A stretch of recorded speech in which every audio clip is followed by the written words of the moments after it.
진실탐사 엔터테이너 있는 대로 다 까! 최경영의 이슈 오도독! 네, 최경영의 이슈 오도독 시작하겠습니다. 저는 KBS 최경영 기자고요. 와, 한동훈 사법연수원 부원장 법무부 장관 후보자 발탁됐고요. 그게 어제 일이었는데 오늘 마침 또 최진봉 성공회대학교 교수님 그리고 김병민 전 국민의힘 선거대책본부 대변인과 함께 인선 문제 그리고 뭐 이른바 검수한 바 검찰 수사권 폐지 문제 여러 가지 좀 짚어보겠습니다. 전국이 뭐 강대강으로 지금 치닫는 그런 양상인데 일단 1, 2차 내각 인선했고 한덕수 총리 후보자 지명했고 뭐 이렇게 됐는데 좀 평가를 좀 해주십시오. 일단 걱정이 돼요, 약간. 걱정. 개인적으로. 그래서 특히 한동훈 검사장을 법무부 장관으로 임명한 부분은 상당히 충격이었어요, 저는 개인적으로. 그렇게까지 할 줄은 몰랐어요. 그러니까 논란이 좀 있잖아요, 어쨌든. 그리고 측근 중에 측근이라고 얘기하죠. 뭐 김병민 대변인도 측근이긴 하지만 한동훈 검사장은 측근 중에 측근인데 대놓고 그렇게 인사를 할 수 있을까? 첫 번째 그게 궁금했고요. 두 번째는 뭐 무혐의 처리를 받긴 했습니다만 본인의 휴대전화 비밀번호를 이제 제공하지 않는 바람에 포렌식이 끝나지 않은 상태에서 찝찝하게 저는 그렇게 생각 찜찜하게 끝났다고 보거든요. 그래서 법률적으로 문제는 없다 하더라도 이런 부분에서 국민들이 의혹을 갖고 있는 상황에서 법무부 장관을 임명을 하고 또 그분이 이제 법무행정을 총괄하시는 거 아니겠습니까? 물론 이제 나중에 그 장관의 지휘권을 없애겠다고 했지만 그럼에도 불구하고 검찰 출신의 실세 장관이 될 거고 또 이제 민정수석 없애겠다고 했으니 인사검증도 이제 거기서 해야 돼요. 법무부에서 인사검증을 하겠다고 했지 않습니까? 그렇죠. 그런 부분들이 사실 다른 이제 장관 후보자나 고위공직자 인사검증 과정에서 한동훈 이제 후보자가 영향을 미칠 가능성이 있고 이게 이제 국민들의 우려라고 저는 생각해요. 그리고 가장 저는 국민들이 이제 걱정하시는 부분은 너무 오만한 정권으로 보이지 않을까 이제 그런 부분에 대한 우려가 있다고 저는 보거든요. 그래서 웬만하면 측근들은 보통 이제 정권 잡으면 회의로 가시거나 좀 뒤로 이렇게 한 발 물러서잖아요. 측근 정치 안 하겠다. 일반적으로 이제 정권을 잡으면 그런 일들이 일어난다고 말씀드리면 갑자기 양정철 생각나네요. 뭐 삼철이라고 얘기했었죠 그 당시에. 그런데 이제 이번에 인사를 보면 그런 부분들이 안 보인 점이 좀 아쉽고 또 하나는 이제 안철수계의 갈등이 본격화되는 양상이에요 지금. 그것도 이제 이 임명 과정에서 물론 저는 그래서 그 얘기를 듣고 이런 생각도 들었어요. 윤석열 당선인이 그 얘기를 하셨더라고요. 추천은 받았는데 이런 얘기를 했어요. 임명을 안 한 거잖아요. 그렇죠. 그 말은 뉘앙스는 약간 좀 자격이 미달된 거 아니냐 또는 인사검증 과정에서 문제가 있다라는 뉘앙스로 들릴 수 있는 거잖아요. 뭐 확인할 수는 없는 거지만 그렇죠. 그래서 그런 부분도 사실 갈등을 더 부추기는 요소로 가지 않을까 해서 앞으로 전국이 상당히 좀 대결 양상으로 가고 특히 이제 뭐 제가 너무 처음부터 말을 많이 하는데 하나만 더 말씀드리면 그 수사권 기소권 분리 관련해서 한동훈 검사장을 법무부 장관으로 지명한 것은 전면전을 하겠다는 거거든요. 전면전. 그게 이제 앞으로 전국이 이렇게 취임식도 아직 안 했잖아요. 이렇게 냉각이 되면 국정 동력을 잘 얻을 수 있을까 하는 부분에 대한 좀 걱정과 우려가 있습니다. 김명민. 많은 얘기를 너무 주셨네요. 많이 얘기했지만 하나씩 풀어야 될 것 같습니다. 말씀 것부터 설명을 좀 드리면 좋을 것 같습니다. 첫 번째 이제 내각 인선에서 측근 인사들이 대거 등용된 것 아니냐 이제 이런 얘기를 하셨는데요. 선거 때 나왔던 우리 이준석 대표의 발언으로 이른바 유행어가 된 윤핵관이라고 불렸던 인사들이 있죠. 가장 대표적인 케이스로 윤석열 당선인과 가깝게 지냈다고 불렸던 정치인 3명이 있지 않습니까? 권성동 의원, 장제원 의원, 그리고 윤한홍 의원. 이 3명의 인사 중에 어떤 누구도 대통령실에 들어가거나 아니면 내각에서 장관을 맡는 모습을 찾기가 어려울 겁니다. 그러니까 실제로 대통령과 가장 가까이 있으면서 실력과 능력이 검증되지 않았는데 단순히 선거에 기여했다는 이유만으로 자리를 차지하게 된다면 우리는 이런 걸 두고 논공행상이라고 얘기할 수 있을 겁니다. 그리고 끼리끼리 그 사람들끼리 돌려막는 회전문 인사라고도 불릴 수 있을 거고요. 아마 문재인 정부 집권 말기에 가서 문화체육관광부 장관으로 내정이 돼서 활동하고 있는 황희 장관 처음에 지명이 됐을 때 진보 성향의 매체마저도 나서서 어떤 전문성을 가늠할 수 있겠는가라고 비판했던 기억이 전 생생합니다.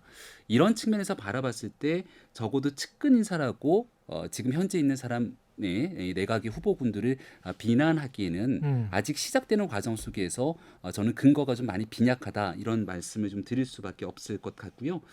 한동훈 검사장 후보자에 대해서 민주당 입장에서는 뭐 많은 비난들을 쏟아내고 있는 상황인 것 같은데 문재인 정부가 출범했던 2017년도 초기 인사를 한번 기억해 보면 좋을 것 같습니다. 그 당시에 발표했을 때 기자들한테 함성이 나왔던 인사들의 상당수는 전 정권에서 탄압을 받았거나 굉장히 불리한 처우를 받았던 인사들의 대거 등용 발탁, 아마 문화체육부 차관으로 그 당시 기용됐던 인사가 박근혜 정부 시절에 참 나쁜 사람으로 지명됐던 노태강 전 국장이 차관으로 등용이 되는가 하면 이런 방식의 인사가 진행됐던 것을 문재인 정부에서는 파격 인사고 또 국민적 눈높이에 맞는 공정과 상식에 따른 인사인 것처럼 언급하지 않았습니까? 한동훈 검사장이 법무부 장관으로 지명된 일에 대해서 저는 뭐 대결 국면 운운하게 되는 목소리를 내게 되는데 과연 어떤 누구와의 대결 구도를 얘기하게 되는 건지 잘 이해가 되지 않습니다. 문재인 정부에서 상당 부분 탄압을 받았던 부분들은 충분하게 넉넉히 인정될 수 있는 상황이고요. 만약 한동훈 후보자가 법무부 장관이 아니라 검찰 현직 검사이기 때문에 검찰 내의 주요 요직에 지금 검사장이니까 어디 가든지 주요 요직으로 갈 수밖에 없을 텐데 주요 요직을 맡으면서 수사를 하게 되는 상황이 오게 되면 그 또한 민주당 입장에서는 무턱댄 비난의 목소리를 높였을 거라고 생각합니다. 지금 법무부 장관으로서 수사지휘권을 내려놓고 법무행정을 선진화시키는 과정에 당선인의 국정 철학을 함께 끌고 가겠다고 얘기를 하고 있기 때문에 과연 어떤 방식으로 정치적 중립, 검찰의 정치적 중립을 지켜가면서 일하게 될지를 지켜볼 대목이지 무턱대고 여기에 대해서 반발할 내용들은 아니라고 생각합니다. 근데 검찰의 정치적 중립을 말씀을 하셨는데 그 민주당이 그 검수완박이라고 말씀을 하시고 국민의힘은 그리고 이제 민주당 검찰 수사권 폐지라고 이야기를 하는데 그 검찰 수사권 폐지의 당론 채택되기 훨씬 이전에 인수위 초기 때 오늘 이제 권성동 의원이 최경련의 최강시사에서 한 이야기거든요. 직접 직접 들었어요. 그래서 인수위 초기 때부터 법무부 장관으로 생각을 해놨다는 거예요. 그 이야기를 듣고 저는 사실은 깜짝 놀랐거든요. 왜냐하면 이게 만약에 당론으로 채택돼서 뭐 요즘 한 이틀 3일간의 어떤 변심이었다. 그래서 반발심으로 이걸 검찰의 독립성을 지키기 위해서라도 이 사람이 필요하다 이런 식으로 이제 포스트를 했다면 그 위치를 졌다면 그럴 수도 있겠다라고 생각을 하는데 초기부터 그렇게 생각을 했다는 거는 그거는 다른 사람의 어떤 정치적인 여의도 문법이라고 할 수도 있겠지만 국민 통합이랄지 협치랄지 보통 정권 초기 때 이야기하는 그것과는 전혀 다른 생각을 지금 당선자가 하고 있는 것 아닌가 그런 생각도 들고요. 그래서 충격이라는 거죠. 그러니까 지금 김병민 대변인이 말씀하신 뭐 이제 윤석열 당선인 그 입장에서 말씀을 하신 건데 그 부분이 사실은 일반적인 정치적 어떤 해석이나 이런 부분은 좀 이해가 안 돼요 분명히. 아까 제가 말씀드린 것처럼 정권 초기에는 또 본인도 협치하겠다.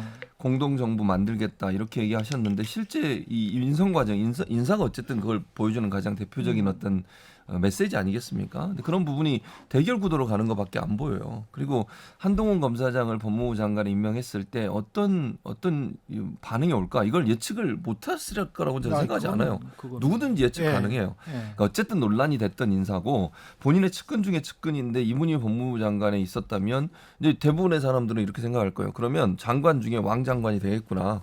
이런 예측이 가능하고 또 민정수석 제가 얘기했잖아요. 민정수석이 사실은 청와대 내전에 그런 역할을 했는데 그 인사 검증 역할을 법무부 장관이 하게 되면 다른 부처에도 영향을 미칠 가능성이 있고 또 하나는 이제 검찰 말씀하신 것처럼 겉으로 볼 때는 법무부 장관이 직접 수사권 없으니까 검찰이 뭐 이제 검찰이 직접적인 개입을 안 할 거다. 검찰이 최근까지 있었던 분이에요. 그리고 뭐 제가 검찰을 일반화해서 말씀드릴 수는 없다고 보지만 그럼에도 불구하고 검찰은 권력의 일정 부분 반응을 하는 그런 조직으로 지금까지 여겨져 왔고 그런 행동을 해왔습니다. 그래서 비판을 받고 있는 거잖아요. 그런 상황에서 최측근인 검사장 출신의 법무부 장관이 앉아 있으면 그게 공식적인 라인이 아니라 하더라도 검찰의 영향력이 행사가 되지 않겠느냐 하는 우려는 충분히 할 수 있는 거예요. 그러니까 원칙적 관점에서 보면 김명민 대변인의 말처럼 얘기할 수 있지만 실제적으로 보면 과연 그게 이루어질 수 있겠느냐 하는 부분에 대한 우려가 있는 것이고 또 이렇게 이제 인사로 보여주는 메시지 자체가 나는 나의 길을 가겠다고 하는 당선인의 명확한 모습을 보여주는 거거든요. 그럼 이 여론이라든지 정치적 현상, 상황, 야당과의 협치 이런 문제에 대해서는 전혀 고려하지 않는 게 아닌가 하는. 그리고 이제 아까도 잠깐 언급했지만 정권 초기에 이렇게 갈등 요소가 부각이 되면 저는 윤석열 당선인한테 절대 도움이 안 된다고 생각해요. 예를 들어서 취임하자마자 여야 간에 부딪히고 그것도 직접 이제 본인과 야당이 부딪히는 꼴이 돼버린 거잖아요. 결국은 그렇죠. 이런 모습이 돼버리면 과연 국정 동력을 얻을 수 있을까? 그 도리어 한편으로 생각하면 이게 지방선거에서 지금 이제 국민의힘 유리할 거라는 이미지가 있었고 검경 수사권 조정 과정에서도 민주당에 대한 어떤 우려와 이런 걱정들이 좀 있었는데 그랬죠. 한동훈 검사장을 법무부 장관 지명하면서 결국은 이게 이제 거의 비슷한 양상으로 가지 않겠다는 얘기까지 나오고 있어요. 물론 어떻게 될지는 지켜봐야 되겠지만 그만큼 이게 폭발력이 큰 핵폭탄급 인사였기 때문에 좀 한 박자 쉬고 하든 좀 여론을 살피고 했으면 더 좋을 뻔했는데 너무 전격적으로 충격적인 인사를 하다 보니 이게 지금 다른 이슈들을 빨아들이는 심지어는 어제 뭐 김명민 대변인께 사적으로 그런 얘기도 했습니다만 아니 이 8명인가 지명했잖아요. 예. 법무부 장관 때문에 딴 분들이 지명을 전혀 누군지를 관심을 못 몰라. 갖고 있어요. 박진 권영세도 있습니다. 박진 권영세도 있고 그런데 이 어떻게 보세요? 이게 제가 여의도 정치라고 했지만 하여간 이제까지 해왔던 상식적인 어떤 협치나 정권 쪽의 국민 통합이나 뭐 이런 것들 만약에 정치를 좀 오래 하셨던 분이면 민주당에서 저렇게 세게 나오잖아요. 그렇게 세게 나와서 당론으로 채택하고 그랬을 때 한 바퀴 돌려서 나는 민생 안정 때문에 소상공인 50조 국회에서 빨리 처리를 해주시고 그리고 이렇게 해서 장관 후보자는 이런 사람들입니다. 라고 민생이나 국정안정 위주로 한 번 더 이야기를 했다면 아마 제가 아는 정치 문법으로는 완전히 민주당 참패를 해요. 그 지방선거에서 대참패를 하는 그런 상황인데 왜 이걸 이렇게 가져가는지 제가 좀 이해가 안 되더라고요. 민생을 최우선으로 하겠다는 메시지는 예. 단 하루도 거르지 않고 윤석열 당선인의 의지로서 저는 충분히 표현이 되고 있고 이번 내각 인선에 대한 거의 모든 사람들에 대한 인성, 능력과 전문성 위주라고 평가를 하는데 대통령실에 대한 어제 비서실장에 대한 발탁도 결국은 경제 문제 때문에 전문가를 끌어올린 것 아니겠습니까? 예. 그러니까 민생과 대한민국 국민들의 먹고 사는 문제를 해결하기 위해서 가뜩이나 거듭해서 올라가고 있는 물가 반드시 잡아야 되고 부동산 문제가 다시금 또 들썩이고 있는데 이 문제 해결해야 되고 여기에 대한 메시지는 시종일관 내고 있죠. 이를 위해서 협치할 수 있는 준비가 다 돼 있습니다. 근데 말씀 주셨던 것처럼 검수완박에 대한 무리한 추진은 정의당마저도 실제로 반대를 하고 있는 상황인데도 밀어붙이고 있는 과정인데 여기를 민생에 언급을 한다고 민주당이 이 문제에 대해서 중간에 타협하거나 정리할 수 있는 모습을 보이는 것 아니지 않습니까? 지금 말씀 주신 전제는 한동훈 후보자가 이러한 민주당의 검수완박에 대한 대응 카드로서 맞대응 카드로서 내보낸 것 아니냐라고 언급 주시는 것 같은데 저는 꼭 그렇게 동의하기는 어려운 것 같아요. 법무부 장관으로서 오죽하면 김호수 검찰총장 여권의 사실상 수호자로 불리는 것 아니냐 이런 비판까지 받았던 김호수 검찰총장마저도 본인의 직을 걸면서 여기에 대한 검수완박을 막아내려고 하는 목소리를 내고 있지 않습니까? 그렇다면 법무부 장관으로 지명돼 있는 한동훈 검사장 후보자 입장에서는 당연히 민주당이 무리하게 추진하는 반헌법적인 검수완박 조치를 반대하고 막아설 의무가 있는 것이죠. 민주당 입장에서는 자꾸 오해를 조금 하고 있는 것 같은데 그 오해는 본인들의 지난 거울에 비춰서 본인들의 행동으로 오해를 하는 것 같습니다. 왜냐하면 과거에 전임 정부에게 핍박을 당하거나 문제를 생겼던 사람들을 데리고 와서 또 이걸 바탕으로 전임 정부의 시작을 적폐청산으로 시작했던 게 문재인 정부의 시작이었잖아요. 그러니까 한동훈 검사장이 법무부 장관이 돼서 수사지휘권을 행사하지 않더라도 2심 전심 검찰에 다 장악하고 이 장악된 검찰 권력을 바탕으로 민주당이나 여권의 불리한 수사들을 진행할 거다. 이런 생각들을 가지고 있는 거잖아요. 기본적인 바탕에 그런 내용이 깔려 있기 때문에 여기에 대한 검수완박을 추진하는 것도 민주당이 지금 성급하게 현 정부에서 끝내려고 하는 것 아니겠습니까? 자, 그 전에를 복기를 해보면 특활비와 김정숙 여사의 옷 이야기가 나왔어요. 네. 그러면서 현재 청와대가 굉장히 반발을 하고 그 다음에 나온 게 김혜경 씨 법인카드 이야기가 나오고 그 다음에 이제 조민 입학 취소가 나왔단 말이죠. 그러면 대선 전의 상황을 복기를 해보면 제가 상식적으로 봤을 때 김혜경의 법인카드와 그리고 김건희의 주가 조작 다 의혹이죠. 이 사건들이 동시에 이렇게 나가고 진행이 되고 수사가 진행이 되면 그런가 보다. 검찰 공정하네. 이렇게 생각을 했을 것 같아요. 고발 사주 의혹도 마찬가지고. 근데 이문정 검사와 관련된 뭐 그때 그 감찰위원회 때문에 직권남용 그거는 대통령 당선자 직접 걸려져 있는 건데 그거 같은 경우도 지금 어쩔 수 없이 지금 법원으로 가버린 거 아닙니까? 그죠? 그러면 이런 것들이 모든 시그널이 민주당이나 민주당 지지자들 입장에서 봤을 땐 이거 탄압이네? 만약에 김건희 수사를 같이 했다면 이런 주장을 못 했을 거야. 그렇죠. 제가 볼 때는. 그러니까 그럼 제가 먼저 얘기를 예. 꺼내드릴게요. 예.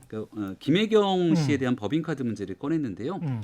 선거 때 다 알고 있는 상황이겠지만 선거가 끝나고 나서 경기도에 감사를 받겠다, 수사 등에 대해서 적극적으로 협조하겠다 얘기를 했고 관련된 내용들에 대해서 인정하고 사과하지 않았습니까? 그렇죠. 예. 인정하고 사과하고 할 수밖에 없었던 이유는 네. 여기에 대해서 공익신고, 공익제보를 했던 내부자의 명확한 증거들이 있는 겁니다. 남아 그렇죠. 있었던 상황들을 뭉개고 갈 수가 없었고 네. 수사를 한 번도 하지 않았기 때문에 어. 오히려 선거 때 이 내용을 들여다보지 않고 선거 끝나고 나서 수사가 진행되고 있는 것을 봐서는 반대되는 진영에서 봤을 땐 선거 때 다 봐주고 뒤늦게 수사하는 것 아니야?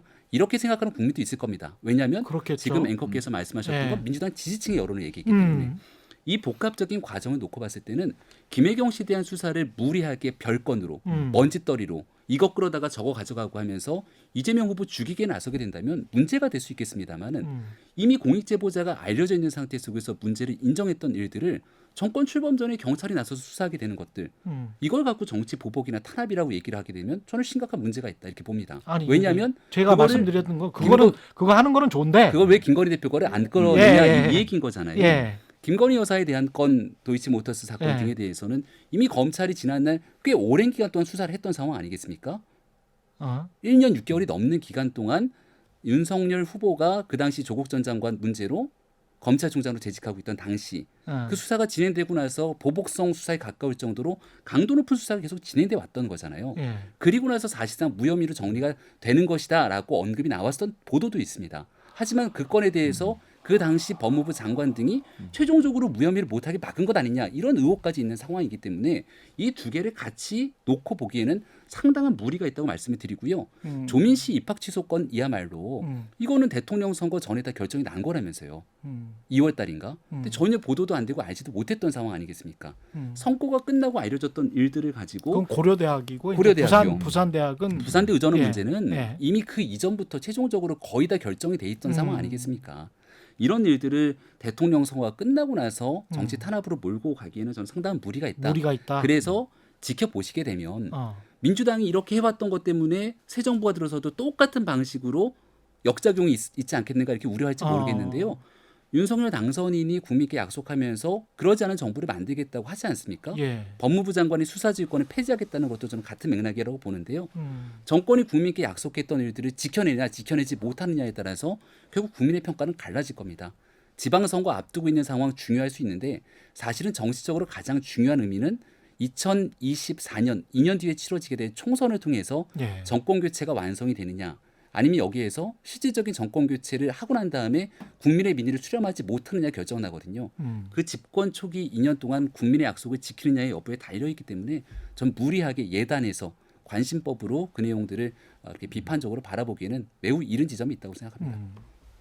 최지봉 교수님이 예. 그 김건희 네, 네. 그 씨의 주가 조작 의혹 사건과 네. 관련해서 네, 네. 어떤 지금 김영민 대변인이 말하지 않은 팩트가 사실 있는데 그렇죠. 있죠. 대선 전에 음.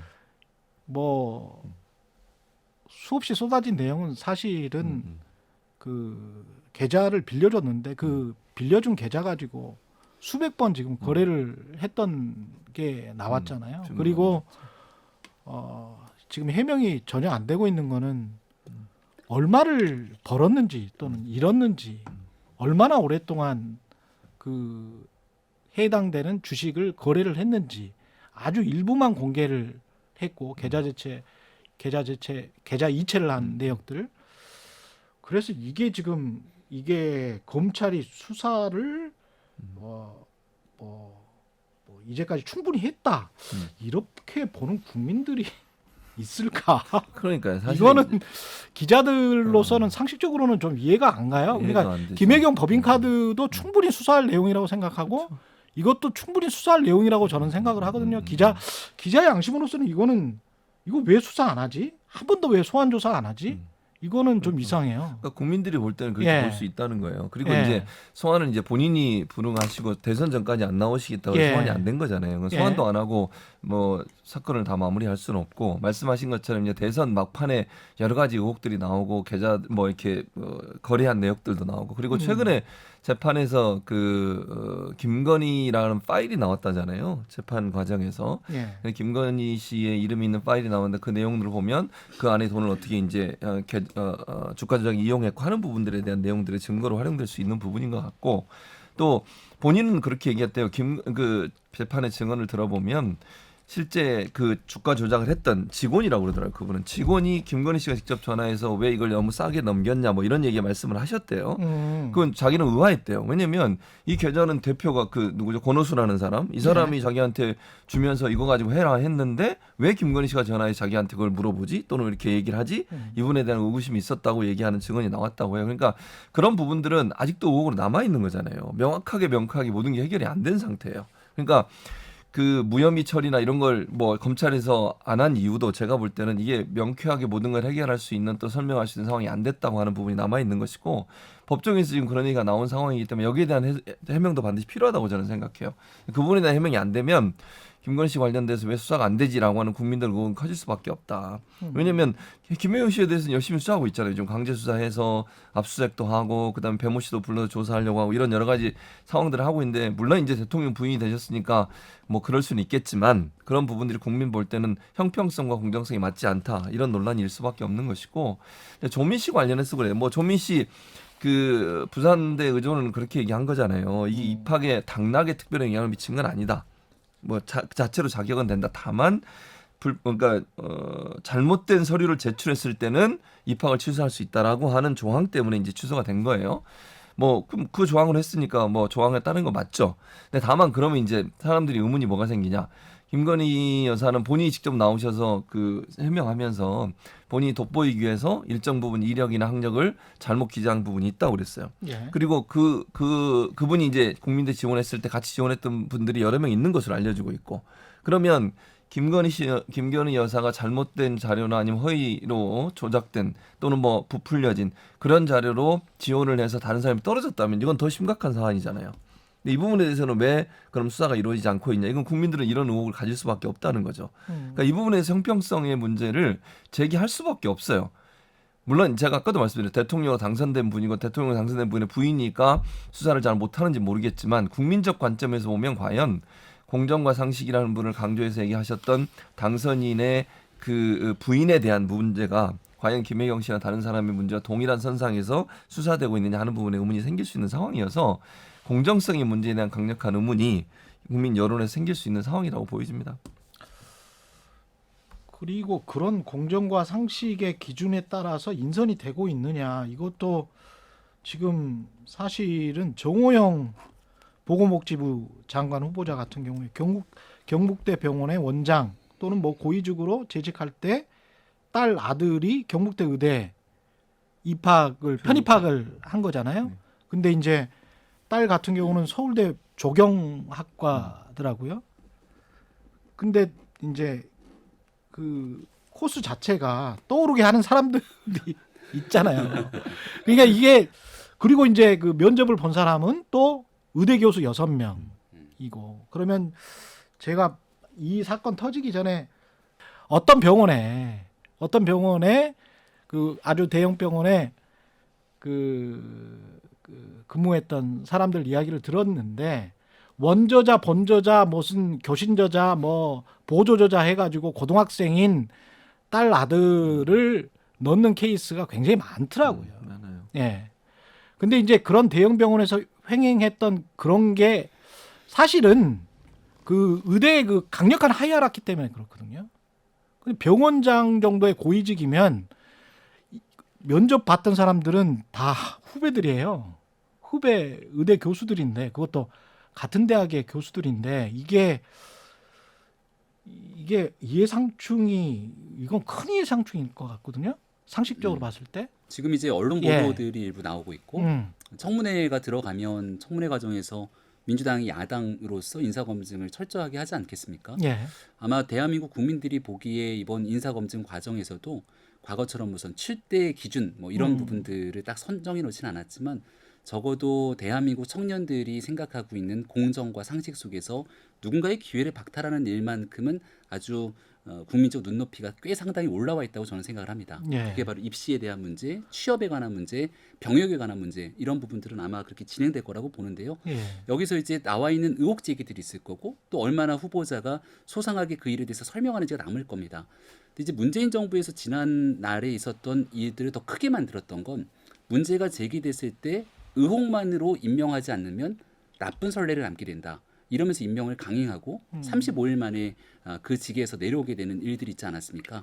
그래서 아마 청문회 과정을 통해서 청문 보고서 채택 여부들은 좀 차치하고서라도 왜냐하면 의석수가 워낙 민주당한테 강력하게 가 있으니까 국민들께서 보시기에도 부적절하다라고 얘기했을 때 과연 그 인사권을 강행하게 될지 등에 대한 여부까지 복합적으로 판단해야 되기 때문에 지금 현재는 의혹을 제기하고 있는 수준 속에서 청문회 어떻게 해명하는지를 좀 지켜봐야 되지 않겠나 해명을 싶습니다. 보고 또 처리할 수도 있다. 거기에 대해서는 어. 지만 18명을 다 정리를 해놨는데 예. 여기서 인사청문 보고서를 다 해줄 거라고 저는 생각하지 않습니다. 어. 민주당 입장에서는 당연히 정치적인 판단으로라도 의석이 굉장히 많은 의석을 갖고 있으니까 그렇죠. 그렇죠. 여기 부적격으로 하는 경우들이 상당하겠죠. 그러면 하더라도 그거는- 국민들이 보셨을 때 이건 좀 정치적으로 너무 과한 행위다라고 보실 수 있을 것이고 아니면 이 부분만큼은 정말 인정하기 어렵다고 생각되는 일이 나올 수도 있지 않겠습니까? 그때 이제 마지막으로 인사권자가 어떤 판단을 하게 되는지까지를 지켜보는 게 결국 국민적 눈높이기 때문에 그건 맞습니다. 그런 일들을 좀 복합적으로 보시죠. 그러니까 기준의 공정과 상식이라는 게 어떻게 보면 윤석열 대통령 당선자가 굉장히 힘든 상황은 맞아요. 왜냐하면 기준이 엄청 높여놨거든요. 지금 엄청 높여놓은 상황에서 이제 장관 후보자 청문회를 맡게 되는 이런 상황이라 참 힘들 거는 같습니다. 그러니까요. 근데 예. 이제 과연 그러니까 앞으로 김병민 대변인은 이제 그걸 보고할 거다고 얘기하는데 예. 저는 개인적으로 그냥 한동훈 검사장이 법무부 장관 지명을 보면서 밀어붙이지 않을까 하는 생각도 들어요. 아, 그러니까 이제 그 예. 기준은 우리가 이제 윤석열 당선인이 늘 주장했던 것처럼 공정과 상식이라고 하는 부분, 정의라고 하는 영역 이 부분에 비춰본다면 사실은 조국 전 장관이나 조민씨 관련된 그 기준에 맞게 해야 되는 거잖아요. 예. 그 정도를 본인은 윤석열 당선인 입장에서 잘못된 걸로 보고 있으니까. 근데 그 기준에 뭐 더 떨어지는 사람인데도 강행을 하게 되면 국민 여론은 어떻게 되겠냐는 거죠. 그러니까 그런 부분을 잘 지켜야 된다고 저는 개인적으로 생각을 하고요. 예. 그러니까 우리가 생각해서 이 정도는 괜찮지 뭐 이 정도는 다 하는 거 아니야 이렇게 해서는 안 돼요. 왜냐하면 그건 국민들이 윤석열 당선인을 선택해서 뽑아줄 때는 그런 기준보다 더 엄격하게 본인의 그 잣대에 될 거라고 보고 그걸 판단해서 뽑아준 거잖아요. 예. 근데 그 기준에 맞지 않게 되면 실망감이 더 커질 수 있으니까 이 편입학 문제도 마찬가지예요. 그거 하나만 더 말씀드리면 편입학은 대체적으로 정량평가보다 정성평가가 많아요. 기본적으로 점수를 주는데. 예. 그러니까 정성평가라 하면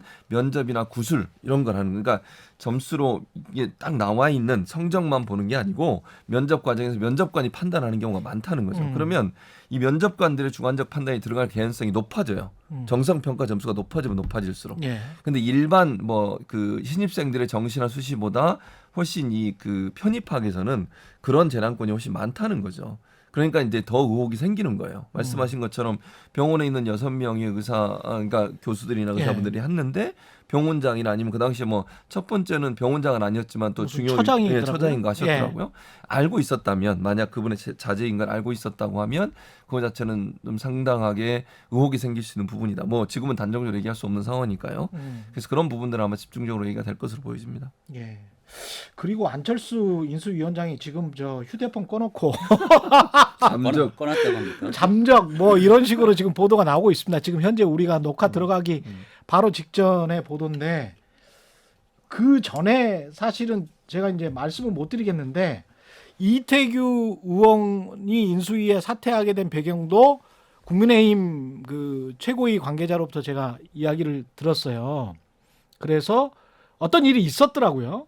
어떤 일이 있었는데 그거는 이제 자세하게 말씀드릴 수는 없고 하여간 서로 이제 불만이 있는 거는 사실이에요. 언론에 지금 비쳐 있는 그거 불만이 분명히 있다. 그래서 한번 싸웠고 그 다음에 이제 인수위원장은 지금 전화 꺼놓고 지금 연락을 안 받고 있다.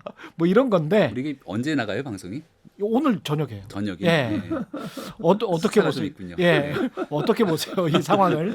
예. 저녁에는 뭔가 뉴스가 좀 달라질 수 있다. 라는 뭐 생각도 아, 들고 예. 왜냐하면 뭔가 고민이 좀 되는 시점 아니겠습니까? 일단은 오늘 이게 나갈 때면 제가 물어본 게 오후 2시에 또 발표를 인사를 하지 않습니까? 네. 그러니까 이제 이 방송이 나갈 때쯤이면은 내각에 대한 일단 기본적인 발표가 다 끝나 있는 상황으로 볼 수 있을 텐데요. 오전에만 전화를 꺼놓은 건가요? 그거 보고 다시 킬지 보고 이제 껄지를 킬지 결정하는 거예요. 근데 지금 나와 있는 적어도 오전까지 보도로서는 예. 그 나머지 2명의 자리에도 추천하지 않았다 뭐 이렇게 나오니까 예. 안 들어갈 가능성이 좀 높지 않는가 싶은데 뭐 인사 문제에 대한 서운함이 있을 수 있지 않겠는가 이런 생각이 들기도 합니다. 예. 이태규 의원이 인수위원직을 사퇴하고 했던 부분 속에서는 예.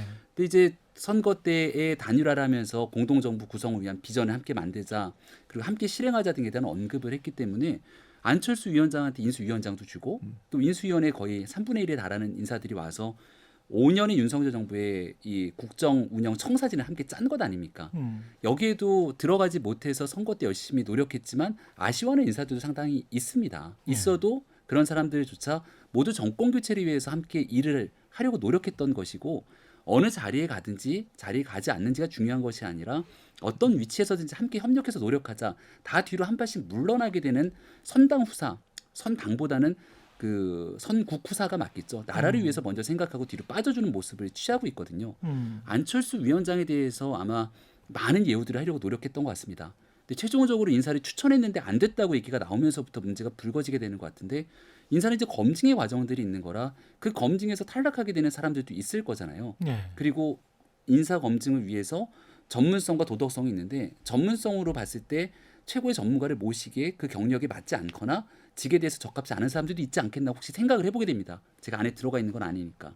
그래서 어제 당선인이 했던 얘기를 보게 되면 어느 사람들이 속해 있는 것이 중요한 것이 아니라 능력이 있으면 누구나 쓸 수 있는 것이고 거기에 그 검증에 미달되게 된다면 아무리 어떤 사람이라도 하기가 어려운 부분들에 대한 얘기를 하게 된 것이거든요. 예. 그래서 만약에 어떤 분들이 추천하시는지 저도 잘 모르겠는데 언론 보도에 나왔던 몇몇 인사를 보면은 이분들을 만약에 내각에 등용했을 때 국민들께서 만족하셨을까 생각하는 사람들도 한두 명 정도 저는 개인적인 기준으로 있었던 것 같아요. 근데 예. 이게 오해에 오해를 거듭할 수 있는 거지만 첫 번째 내각 인사지 않습니까? 여기에 모든 사람들이 만족하거나 함께했던 사람들이 다 들어갈 수는 없는 것이고 앞으로 국정을 5년 정도 끌고 가게 될 건데 거기에 추가적인 인선 혹은 2기 내각, 3기 내각이 될 수도 있고 또 국정 운영에 대해서 민간 합동위원회를 설치할 수도 있는 거니까 어떤 형태로든지 간에 만들어낸 그 좋은 청사진을 가지고 국민들께 함께 역할할 수 있도록 좀 지혜를 모으는 게 중요하지 자리 한두 사람을 가지고 뭔가 불협화음이 있는 것처럼 비춰지게 되는 것은 저는 좀 시기상조인 안타까운 일이라고 아직은 좀 생각합니다. 봐야 되겠다. 예. 최진봉 교수님. 그러니까 저는 그러니까 지금 이제 예. 김병미 대변인의 말을 들어보면 그러니까 물론 이제 본인도 본인의 생각을 얘기한 거지만 안철수 위원장이 이제 추천했던 분들이 뭐 도덕적 검증이나 아니면 이 전문성 문제에 있어서 좀 기준을 미달할 수 있는 상황이 있었지 않겠느냐 이런 얘기인 거잖아요. 예. 그러면 이제 만약에 공동정부를 하겠다고 하면 또 다시 요청을 해야죠. 이분은 좀 이러니 다른 분으로 해주세요라고. 근데 예. 그거를 완전히 이건 아닌 것 같아요. 내가 원하는 사람 할게요. 이래버리면 추천한 사람 입장에서 상당히 기분이 나쁠 수 있는 거잖아요. 예. 그러니까 공동정부를 하겠다고 약속을 했는데 국무총리부터 내각 이르기까지 안철수 위원장이 추천하거나 본인이 들어가지 않은 상태는 과연 그런 공동정부 가능할까? 예. 물론 약간 민간합동위원회를 말씀하셨는데 그 위원회에는 여러분들이 들어가는 거잖아요. 실제적으로 이제 행정을 하는 역할은 아니고 조언을 하거나 자문을 하는 역할을 하는 거니까 그 역할은 한계가 있을 거라고 보여지고 또 하나 문제는 이게 언론이나 여론에서 무슨 갈등을 얘기한 게 아니고 본인이 직접 갈등을 표출시킨 거예요. 위원장이. 그러니까 안철수 위원장이 이태규 위원하고 예. 그 말은 결국 불만이 상당히 깊다는 걸 얘기하는 거거든요. 예. 그러니까 이래서 이제 여론이 파장이 일어나게 되면 그냥 여론에서 둘 갈등이 있는 것 같다 이 정도의 어떤 추측성 보도가 아니라 직접 본인이 의사를 표명하는 방식으로 이루어졌기 때문에 이 갈등은 상당히 뭐랄까요 불만의 폭이 크다고밖에 볼 수 없어요. 그렇지 예. 않으면 이렇게까지 직접 얘기하거나 아니면 뭐 전화를 꺼놓거나 아니면 어제도 사실은 그 도시락 먹으면서 회의하기로 했는데 본인이 안 갔잖아요. 그렇죠. 그런 부분이 있다고 하면 이거는 정말 심각하게 본인이 좀 고려를 하는 것 같고 지금 합당도 정지 상태가 돼버렸어요. 거의 뭐 마지막까지 가 있다고 얘기가 나왔었는데 이 문제와 연계되면서 정지 상태가 돼버리면 또 하나의 윤석열 당선인의 그 뭐랄까요 국정 운영에 발목을 잡는 요소가 하나 또 생긴 거예요. 인사 문제에다가 안철수 위원장의 공동정부 마련을 위한 여러 가지 협치의 노력들이 아닌 게 아닌가 하는 의문이 생기면서 또 네. 반발이 생기면서 또 다른 발목을 잡히는 일이 생겼기 때문에 이제 문제는 이게 다 윤석열 당선인한테 부담이라는 거예요. 그러니까 뭐 안철수 위원장 입장에서 그렇게 해버리면 끝이지만 실제 국정을 운영해야 되는 윤석열 당선인 취임 이제 얼마 남지도 않았고 취임해서 힘있게 정말 국정 운영에 나가야 되는데 예. 두 개의 발목이 딱 잡혀 있는 상태가 되다 보니 저는 그게 이제 걱정되고 우려가 된다는 거예요. 앞으로 국정 운영을 정말 주도권을 잡고 잘 할 수 있을까? 그런 부분에 대한 여러 가지 갈등 요소로 앞으로 발전돼 갈 가능성이 더 커 보여요. 근데 이 지금 이제 정치라는 게 상대적이기 때문에 윤석열 당선인 그리고 이제 국민의힘 이야기를 주로 했습니다만은 민주당 같은 경우도 서울시장 뭐 전략 뭐 공천 뭐 한다고 하지만 지금 송영길 이제 전 대표죠. 지난번에 이제 YTN에서 어디 나와서 이야기하는 거 들어보니까 송영길 전 대표 보유세 완화 이야기를 하시더라고요. 근데 저는 이게 민주당이 좀 뭐랄까요? 지금 지향성이 뭔지를 모르겠어요. 민주당은 네. 그 재보궐선거 서울시장 재보궐선거 끝난 다음에도 보유세 이야기했잖아요. 대통령 선거 때도 보유세 이야기했어요. 대통령 선거 끝나고 나서 또 보유세 이야기해요. 그리고 그러면 민주당은 지금 이제까지는 소민정당, 민생정당 이걸로 지금 20년, 30년 또는 민주주의 정당 뭐 이걸로 이렇게 먹고 살았는데 지금은 그러면 유주택자 정당이 된 건지 집값은 이렇게 높아졌는데 본인들이 지향하는 거는 뭔지 갑자기 또 세금 깎아준다는 이야기만 계속 선거 지면은 판판에 그 이야기만 하니까 2020년 총선 때도 그랬고. 예. 예. 그러니까 이게 민주당은 지금 어디로 가고 있지? 그리고 뭘 하고 있지 이 사람들은? 그러면서 이제 검찰개혁, 언론개혁 이야기를 처음에 하니까 네. 그 막판에 하니까 그때 이제 처음에는 아주 여론이 안 좋았거든. 근데 그걸 이제 한동훈으로 받으니까 이게 지금 아까 말씀하신 대로 좀 이건 또 뭐지? 뭐 이렇게 된 거 같은데 지금 민주당 자체적인 어떤 실점 꼴도 굉장히 너무 많지 않습니까? 민주당도 지금? 근데 저는 네. 일건님이 이제 얘기하는 지점이 민주당이 서민 중심 정당, 예. 뭐 이제 본인이 그 정당이 지향에 대한 지향점들이 있는데 예. 이게 좀 이율배반적으로 가는 것 아니냐. 그렇죠, 그렇죠. 이렇게 이제 말씀을 주시지만 예. 민주당이 되게 놀랐을 것 같아요. 서울이라고 하는 지역은 민주당이 전통적인 강세 지역 아니었겠습니까? 예. 4.7 보궐선거에서 서울시 25개 자치구가 전패랍니다. 음. 헌정사 초유의 일일 거예요. 25개 자치구 전패. 아. 전체 격차를 보면 아마 기절할 정도의 격차였거든요. 예. 근데 그때는 박원순 서울시장 그리고 오거돈 전 부산시장의 성추행 사건 등으로 치러진 보궐선거였으니까 그랬을 수 있을 거야라고 위안을 했을지 모르겠습니다. 근데 대통령 선거 국면에서 0.7%포인트. 하지만 서울은 완전히 하지만 달랐죠. 서울은 그러지가 않았죠. 5%가 나왔죠. 오히려 서울이 예. 이렇게 벌어지게 되는 예. 모습을 보면서 도대체 뭘까라고 생각하고 답을 이제 부동산에서 찾은 것 아니겠습니까? 그러니까 그동안 했던 정책들에 대해서 부동산에 대한 분노, 민심, 세금이라고 하는 건 유주택자 입장에서는 세금인데 그렇죠. 집을 가지지 못한 무주택자 입장에서는 세금이 그대로 집값에 전가되기 시작하면서 내 집 마련의 꿈을 포기하게 됐기 때문에 이건 집을 가진 사람과 갖지 못한 사람 모두에게 해당되는 얘기입니다. 예. 저는 제가 민주당을 보면서 제일 무서운 건 예. 박지원 위원장이 제일 무서워요. 아. 저희가 지난날 2020년 총선에서 참패하고 났을 때 그리고 이제 비상대책위원회에 출범하고 젊은 비상대책위원들 저도 함께 몸을 담았습니다만 그동안 당에서 전통적인 목소리를 냈던 것과 완전히 무관하게 오직 국민들 정치에 크게 관여하지 않는 국민들이 실제 생각하고 있는 목소리가 뭔가에 대해서만 계속 목소리를 내기 시작했습니다. 그리고 변화를 많이 가져왔고요. 지금 박지원 위원장이 처음에 목소리를 툭툭 던지는데 민주당이 전혀 먹히지가 않는 것 같아서 그냥 열심히 고생하다가 결국 저렇게 사그러들겠구나라고 생각했는데 박지원 위원장이 내는 목소리를 좀 더디지만 서울시장도 결국 송영길 대표를 최종적으로 공천을 안 하게 된다면 그런 목소리들로 가는 것 아닙니까? 변화하려고 하는 시도들이 일부 민주당 내의 목소리와 움직임이 있고 아직은 크지 않더라도 이 내용들이 분출되기 시작한다면 국민의힘 입장에서는 상당히 긴장할 수밖에 없는 형국으로 흘러가겠죠. 아마 박지원 위원장도 제 생각에는 지금 현재 20대인 거로 알고 있는데 전통적으로 민주당이 지향하고 추진해왔던 86 운동권 선배그룹부터 쭉 갖고 왔던 우리 당은 이런 거야라고 하는 그 이념적 지향점에 사로잡혀 있지 않을 거라고 봅니다.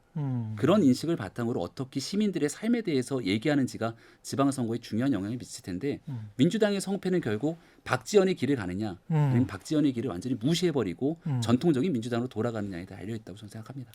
최진모 교수님 어떻게 생각하십니까? 지금 민주당이 방향성이 있습니까? 저는 잘 안 보여서 뭘 지향하는지를 모르겠어요. 이제는. 그러니까 사실은 이게 이제 최경영 기자 말씀하신 것처럼 기본적으로 민주당이 가지고 있는 지향점이 흔들리고 있는 건 분명해요. 근데 그게 결국은 선거의 참패부터 오는 거예요. 거기서부터 충격을 받다 보니까 야 이대로 안 되겠는데 이렇게 가다가 우리가 망하는 거 아니야 이런 생각을 하는 거죠. 결국은. 그러니까 이제 그 재보선 얘기했잖아요. 그게 그 전에 터진 게 LH 사태예요. 부동산 문제부터 시작을 한 거예요. 물론 뭐 성 관련된 추행 이런 부분도 문제가 되지만 그거보다 더 큰 문제는 부동산 분노였고 그 부동산 분노는 민주당을 지지하는 분들에서도 일어나고 있었어요. 그러니까 이게 이제 정책은 사실은 방향성은 맞다고 보지만 그 정책이 추진됐을 때 국민들의 반응 자체는 원래 생각했던 거 너무 다르게 반응이 오는 거예요. 그러니까 충격을 받은 거죠. 야 이게 안 되겠네. 근데 이게 여파가 끊이지 않고 오는 거예요. 예를 들면 바꾸겠다 했는데 뭐가 문제가 되냐면 안 바꿀 걸? 반응이 그거예요. 그러니까 계속 얘기를 하는데 안 믿는 거야. 예를 들면 이재명은 다릅니다. 이재명은 합니다. 바꾸겠습니다. 얘기했잖아요. 선거 막판에 그렇게 얘기했거든요. 그리고 거의 국민의힘의 정책과 다르지 않게 부동산 정책 가는 것으로 해놨어요. 근데 많은 분들 의심을 하는 게 뭐냐면 정권 잡으면 또 바뀔 거예요. 그러면 자 지향점은 정말 그 소시민들, 소외계층들, 어려움을 겪고 있는 분들, 그다음에 이제 가진 분들한테 좀 더 많은 세금을 받아서 어려움을 도와주겠다 하고는 기본적인 정책인데 이 정책이 국민들이 볼 때 이게 실행되는 과정에 있어서 부작용이 생겨서 결국 그대로 안 나타났어요. 근데 저는 시간이 좀 필요하다고 보거든요. 부동산 정책은. 그걸 못 기다리는 거예요. 왜냐하면 일반 시민들은요. 본인한테 직접적으로 피부에 와닿는 문제 때문에 직접적인 경험을 하게 되면 그냥 그게 분노로 표출이 돼요. 내가 손해보는 일이 일어났는데 당장 세금 올라서. 그렇죠. 민주당은 대체 뭐 하는 거야. 전세 그러니까 장기적으로 가면 저는 전세도 안정될 거라고 보지만 전세 찾기 어려워. 자꾸 집값만 전세 가려고 했더니 전세가 없고 또 전세를 갑자기 올리는 바람에 왜냐면 세입자에서 임대를 하시는 분 입장에서는 빨리 지금 많이 올려놔야 4년 동안 못 올리는 거잖아요. 결국은 이런 문제가 발생하다 보니까 현장에 있는 사람들의 목소리 입장에서는 야 이거 안 되겠다 심판해야겠다 이런 이게 생기는 거죠. 그러니까 정당은 사실 선거에서 지고 나면 아 이거 이대로 가면 안 되겠다는 생각을 하게 되는 거고 이게 이제 악순환이에요 사실은. 그러니까 이념적으로 옳다고 생각하는 부분들을 쭉 추진해 갔는데 그것이 현장에서 어쨌든 단기간에 부작용이 생겼고 그 저항에 부딪히는 부분들을 받아들이지 않게 되면 선거에 질 수 있다는 위기감이 또 생기는 거고 이제 그리고 또 아까 말씀드렸잖아요. 민주당이 원래 그랬던 정당이기 때문에 또 다시 돌아갈 거라고 하는 그런 어떤 그 믿지 못하는 신뢰의 부족 이 부분이 사실은 대선까지 영향을 미쳤다고 저는 생각해요. 그러니까 윤석열 당선인이 당선된 거는 0.7% 차로 뭐 윤 당선인이 잘한 부분이 있다 뭐 그것도 인정하겠습니다만 그거보다 저는 정권 심판론이 끝까지 힘을 받은 거예요. 그걸 못 넘어선 거라고 저는 보거든요. 기본적으로. 그렇죠. 이재명 후보의 인물론이나 이런 부분에 있어서는 저는 윤석열 후보에게 그렇게 뒤졌다고 보지 않아요. 기본적으로. 근데 문제는 뭐냐면 이 정권 심판론이 너무 강하게 막판까지 계속 불고 있었고 거기에는 불신이 남겨져 있다는 거죠. 그러면 이제 최경영 기자 말씀하신 것처럼 확실하게 국민들한테 보여줘야 돼요. 그럼 민주당이 정말 뭘 하겠다는 건지 정말 신뢰감을 줄 수 있게 해야 되거든요. 그러니까. 근데 그 부분이 너무 이제 왔다 갔다 하고 내부적으로도 조율이 안 된 부분처럼 보여지고 일부 의원들은 딴 얘기를 하고 이러거든요. 그렇죠. 그렇지. 이 부분에 대해서 일관성을 유지하는 게 저는 필요하다고 봐요. 이번 지방선거에서도 그런 부분에 대한 명확한 어떤 입장 정리가 반드시 있어야 돼요. 의원총회를 통해서든 아니면 당의 뭐 강령으로 만들든 그래서 신뢰를 계속 쌓아가지 않으면 또다시 국민들은 또 신뢰할 수 없는 정당이 아닌가 하는 그런 이미지가 생길 생길 수 있다는 거죠. 시간이 조금밖에 안 남았기 때문에 이 전국 전망을 좀 마지막으로 좀 해주셨으면 좋겠는데 5월 한 3, 4일 그때가 굉장히 중요할 것 같습니다. 필리버스터 하고 네. 뭐 그런 상황에서 이거를 그 이른바 검수 완박 법안, 검찰 수사권 폐지 이 법안을 뭐 민주당은 하겠다는 거잖아요 지금. 네. 그러면 이제 물리적으로 회기 끝나고 나서 바로 이제 살라미 국회를 하면 그냥 할 수 있는 거잖아요.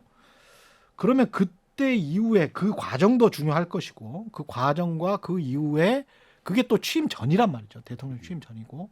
그럼 전국이 어떻게 될까? 그리고 60 지방선거 6일이죠. 6일 지방선거는 또 어떤 영향을 미칠까? 한 2주, 3주밖에 안 남은 상황에서 그런 일이 펼쳐지는 건데. 네, 그거 플러스 청문회 전국까지 같이 청문회 전국까지. 연결돼 예. 있으니까 지방선거 국면의 후보자의 모습은 잘 보이지 않고 예. 뉴스를 틀면 모든 뉴스가 다 중앙정치 뉴스로 귀결될 것이고 그렇지. 그 중앙정치 예. 뉴스에 따라서 새 정부의 힘을 실어줘야 되냐 아니면 새 정부에 대해서 지방선거를 통한 견제가 필요하냐 이 두 가지 국면에서 선거가 치러질 공산이 매우 높아 보입니다. 그런 것 같아요. 예. 예. 그래서 이제 프레임 전쟁으로 가게 되는 게 저는 좀 개인적으로 안타까운 상황이라고 보고요. 새 정부가 출범하고 나면 일단 기본적으로 잘 되기 위해서 도와줘야죠.